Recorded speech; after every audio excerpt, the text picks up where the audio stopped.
Tahun 2009 ini, dunia perfilman Indonesia bakal kembali menjadi saksi lahirnya film Sang Pemimpi. Film yang diadaptasi dari novel tetralogi karangan Andrea Hirata ini merupakan lanjutan dari film Laskar Pelangi. Sejak Juli 2009 lalu, film yang disutradarai Riri Reza dan diproduseri Mira Lesmana ini sudah memulai proses syuting di kawasan Manggar, Belitung. Dan pada 4 hingga 6 Agustus 2009 lalu, awak Gospot pun mendapat kesempatan untuk melihat dari dekat jalannya proses pengambilan gambar tersebut.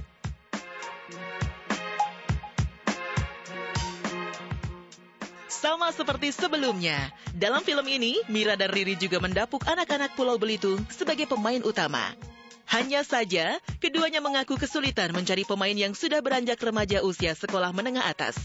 Meski sequel, namun Mira dan Riri menjamin kalau film Sang Pemimpi akan berbeda dengan film Laskar Pelangi. Kalau ditanya perbedaannya, yang pasti waktu berkembang. Di Laskar Pelangi kita melihat kisah Ikal dan kawan-kawan di tahun 70-an. Sekarang kita melihat Ikal dan sepupunya Arai bersama seorang sahabatnya Jimbron di tahun 80-an. Mereka hidup di sebuah era atau waktu yang sudah mulai berbeda lagi. Berbeda tantangan-tantangannya.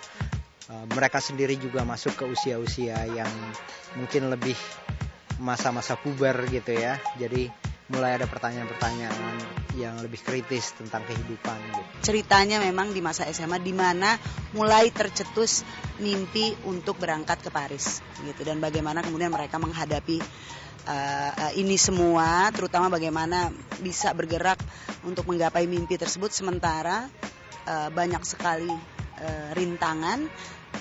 Di saat yang sama ini juga masa puber gitu, jadi ada masalah jatuh cinta, ada masalah hasrat terpendam gitu, ada juga masalah persahabatan yang membuat yang menegang gitu ya. Lalu ada subplot yang penting sekali menurut saya di Sang Pemimpi adalah kisah Ikal dan ayahnya, relationship mereka gitu ya. Kan kalau di buku ayahnya selalu disebut sebagai ayah nomor 1 di dunia, dan di Sang Pemimpi ini mendapatkan fokus tersendiri.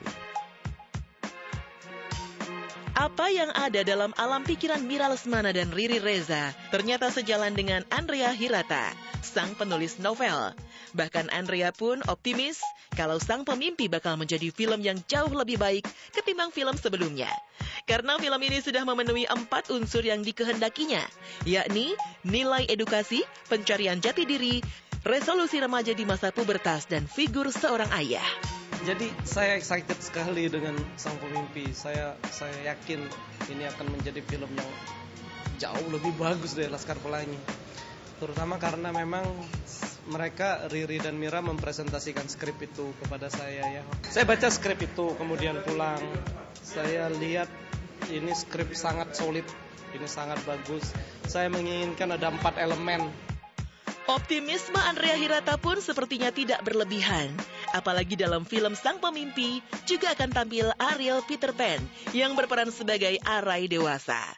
Adakah pertimbangan khusus Mira Lesmana dan Riri Reza mengajak Ariel Peter Pan bermain dalam film Sang Pemimpi? Semua prosesnya sama, Ariel juga melalui proses itu, dan kita langsung klop. Riri langsung merasa pas gitu dengan Ariel, dan Ariel juga merasa comfortable dengan kita. Kemudian kita cek schedule dan lain sebagainya, nggak ada masalah, berangkat. Ada Azwir Fikri dan Randy yang sama sekali tidak pernah main, tidak pernah berada di depan ribuan orang manggung, bisa main. Apalagi orang seperti Nazril Irham yang sudah punya pengalaman main, berakting di iklan, main di video klipnya sendiri, kadang-kadang berakting cukup radikal gitu ya, cukup ekspresif gitu. Kenapa tidak?